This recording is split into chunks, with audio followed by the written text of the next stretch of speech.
Viewers, welcome to another vlog. আজকের আলোচ্য বিষয় হচ্ছে নন হজকিন্স লিম্ফোমা। এর আগের ভিডিওতে আমি হজকিন্স লিম্ফোমার বিষয়ে বিস্তারিতভাবে আলোচনা করেছি। যদি ভিডিওটি না দেখে থাকেন চ্যানেলে গিয়ে দেখতে পারেন। আজকের টপিক নন হজকিন্স লিম্ফোমা।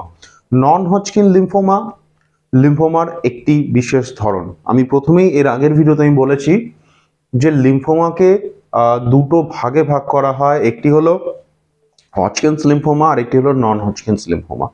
কিভাবে ডিভাইড করা হয়? এই লিম্ফোমার যে বায়োপসি হয় সেই বায়োপসি মেটেরিয়ালের মাইক্রোস্কোপিক এক্সামিনেশন হয়, অর্থাৎ কোনো অ্যাবনর্মাল লিম্ফ নোডকে প্রথমে এক্সাইজ করা হয়, শরীর থেকে কেটে নেওয়া হয়। সাপোজ এটি একটি এনলার্জ লিম্ফ নোড, তো এটাকে শরীর থেকে কেটে নেওয়া হয়। তারপর এর খুব থিন সেকশন বানানো হয় এবং সেই সেকশনগুলিকে মাইক্রোস্কোপের নিচে এক্সামিন করা হয়, করে দেখা হয় যে তাতে অ্যাবনর্মাল সেল কি কি ধরনের আছে। তার মধ্যে যদি আরএস সেল বলে একটি অ্যাবনর্মাল সেল থাকে, সেইটি যদি থাকে তাকে বলা হয় হজকিন্স লিম্ফোমা। আর যদি এই আরএস সেল না থাকে তাহলে সেই লিম্ফোমাকে বলা হয় নন হজকিন্স লিম্ফোমা। এবার নন হজকিন লিম্ফোমা তার অনেকগুলি সাবটাইপ আছে, অনেকগুলি তার ধরন আছে। তো তার মধ্যে ফলিকুলার টাইপ একটি হতে পারে, বা তাছাড়াও diffuse large B cell lymphoma একটি হতে পারে, মার্জিনাল জোন লিম্ফোমা হতে পারে, ম্যান্টেল সেল লিম্ফোমা হতে পারে, প্লাজমোব্লাস্টিক লিম্ফোমা হতে পারে। এরকম অনেক অনেক টাইপ আছে যেগুলি সাব ক্যাটাগরি, এবং এই সাব ক্যাটাগরাইজ করা হয় নন হজকিন লিম্ফোমাকে তার ম্যানেজমেন্ট ঠিক করার জন্য, অর্থাৎ কি ধরনের ট্রিটমেন্ট দেওয়া হবে সেটা ডিসাইড করার জন্য। তো নন হজকিন লিম্ফোমা বেসিক্যালি একটি গ্রুপ অফ লিম্ফোমা। তার মধ্যে বিভিন্ন ক্যাটেগরি আছে, সাব ক্যাটেগরি আছে, এবং সেইগুলিরও কিন্তু ট্রিটমেন্ট রেসপন্স বা ডিজিজ এগ্রেসিভনেস এগুলি কিন্তু আলাদা। কিছু আছে যাদের খুব এগ্রেসিভ গ্রোথ হয়, অর্থাৎ যেগুলি কিন্তু ট্রিটমেন্ট না দিলে সেগুলি খুব তাড়াতাড়ি স্প্রেড করে যায়। তার মধ্যে ডিএলবিসিএল আছে, বার্কিটস লিম্ফোমা আছে, প্লাজমোব্লাস্টিক লিম্ফোমা আছে। এরকম বেশ কিছু লিম্ফোমা আছে যেগুলি কিন্তু হাই গ্রেড।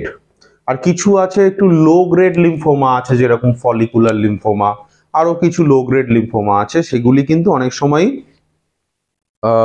অতটা এগ্রেসিভ ভাবে সেগুলি কিন্তু প্রোগ্রেস করে না, একটু লোয়ার রেটে করে, কিন্তু কিছু কিছু সময় সেগুলিরও কিন্তু ট্রান্সফরমেশন হতে পারে।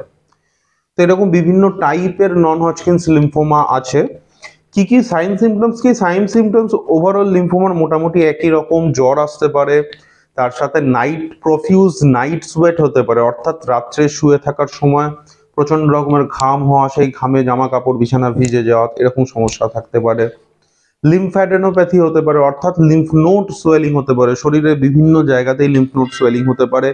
নেকে হতে পারে, অ্যাক্সিলায় হতে পারে, ইঙ্গুইনাল রিজিয়নে হতে পারে, পেটের মধ্যে হতে পারে, বুকের মধ্যে হতে পারে। এই সব জায়গা পেটের মধ্যে বা বুকের মধ্যে শরীরের যদি কোনো অভ্যন্তরীণ অঙ্গে হয়, তখন সেটা ইউজুয়ালি বাইরের থেকে হাত দিয়ে প্যালপেট করে বোঝা যায় না, সেক্ষেত্রে বিভিন্ন রকম রেডিওলজিক্যাল ইনভেস্টিগেশনে সেগুলি ধরা পড়ে।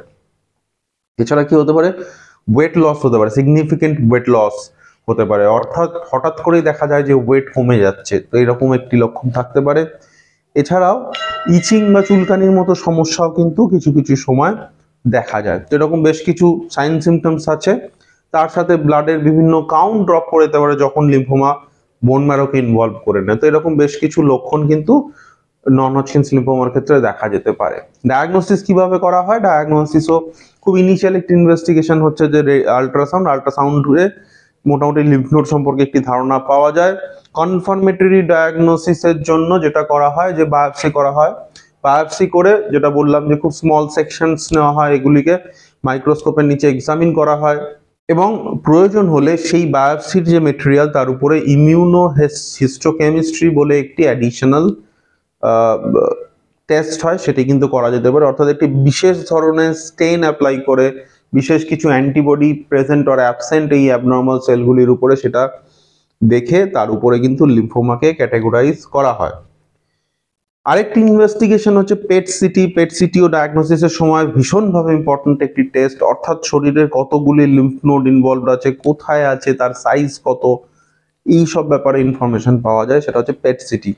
ডায়াগনোসিসের সময় অর্থাৎ চিকিৎসা শুরু করার আগে এবং চিকিৎসা চলাকালীন তার যে রেসপন্স হচ্ছে সেটা অ্যাসেস করার জন্য কিন্তু পেট সিটি খুব ইম্পর্টেন্ট। পেট সিটি বিষয়ক একটি ব্লগ আমার চ্যানেলে আছে, সেই বিষয়ে জানতে আপনি ইন্টারেস্টেড হলে চ্যানেলে ভিজিট করে পেট সিটি বিষয়ক ব্লগটি দেখতে পারেন।